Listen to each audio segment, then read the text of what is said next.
Well, while Putin gives his support to the Indians, the Kremlin once again resumes its discourse of presenting the nuclear saber. Putin himself spoke about this directly in an interview for the documentary Russia, Kremlin, Putin 25 Years. According to him, so far, Russia has had no need to use nuclear weapons in the war. Moreover, he said he hopes it continues this way in the future. Putin said that Kiev tried to provoke Russia into making mistakes. In other words, he accuses Ukraine of trying to force a more aggressive reaction from Russia, an escalation.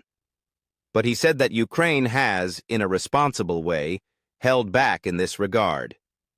This kind of statement needs to be read very carefully. It's not a direct threat, but it ends up reinforcing the narrative that Russia is technically ready for any scenario. According to Putin himself, the country has no initial intention to use this type of weaponry, but is prepared.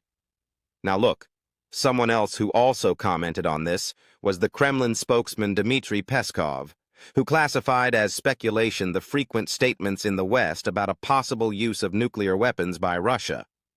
It's worth remembering, folks, that in November last year, Moscow updated its nuclear doctrine. Nuclear weapons are still considered a deterrent tool, but the new doctrine ended up expanding the scenarios in which Russia reserves the right to use them, and that even includes a response to conventional weapons. Well, now changing the subject. And here I want to make it clear that we are dealing with information that has not yet been officially confirmed.